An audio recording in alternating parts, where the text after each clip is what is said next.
KGUN-9 News and AZ StarNet. This is iNews. Hello, I'm Guy Ashley with your iNews update. U.S. Border Patrol agents stopped smugglers in their tracks. Agents found an underground tunnel near the Deacon-Cheney port of entry in Nogales.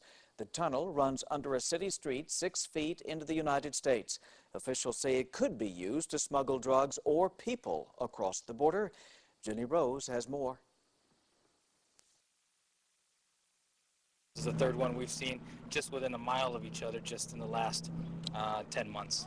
The tunnel had not been completed when Border Patrol agents stumbled upon it during a routine patrol. It ended just 6 feet away from the border fence, but it could have stretched much further. We've seen in the past that a lot of these tunnels lead to parts on the street, maybe a manhole or something, so a vehicle can drive over and pick up either the narcotics or the people. We've seen them go into houses and into local businesses. Border Patrol agents were inspecting the integrity of the fence when they noticed a portion of the street had actually caved in. That led them to the drug tunnel, which is located just 200 yards away from the downtown port of entry. The pressure that we're putting along the fence is getting to the smugglers. They're trying different ways to circumvent the border, but obviously, as we can see today, it's not working. Border Patrol agents say smugglers are getting desperate, and that's evident in the construction of this tunnel. Just 3 feet tall and 3 feet wide, crude compared to sophisticated tunnels found in Douglas and Naco during the 1990s. Well, some of the tunnels that we have seen 10 years ago were very elaborate with railroad tracks, electricity, and ventilation. To the White House now, where the hits keep coming. The president's choice for Supreme Court justice bowed out, and today the vice president's chief of staff resigned. Louis Scooter Libby announced his resignation after being indicted in the CIA leak case. Libby is charged with obstruction of justice, making false statements, and perjury. In Tucson today, Senator John McCain said the indictment is another example of recent tough times for the Bush administration. Times that include the withdrawal of a Supreme Court nominee, the hurricane relief fiasco, dwindling support for the war in Iraq, and now the indictment of a key White House staffer. Even so, McCain believes the White House can still achieve its goals. We get back on the agenda. We address the issue of gas prices. We improve the situation in Iraq. We get spending under control, and we address immigration reform. The chair of the Pima County Democratic Party says the indictments are examples of corruption in the White House, which he says leads to the president himself.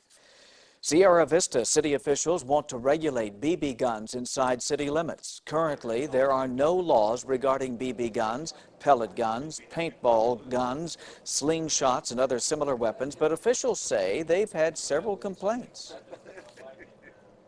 In the last 2 years, we've had about 12 paintball incidences, and also in the last 2 years, about 110 damages reported by pellet guns and BB guns. A majority of these being vehicles and residences.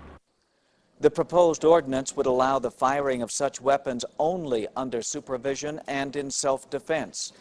Here in Tucson, it is against the law to fire any type of air gun within city limits.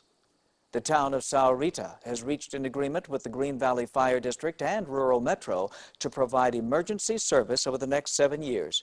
For the past year, Rural Metro has responded to emergency calls in part of Sahuarita, north of Calle Antigua. The Green Valley Fire Department has been responding to calls in the area south of Calle Antigua. What this agreement does is kind of regionalize the whole area, the Green Valley Fire District, the Rural Metro response area. We've specifically laid out some automatic responses so that in the event they are closer to our area, they will respond. Likewise, if we're closer to their area, we'll respond.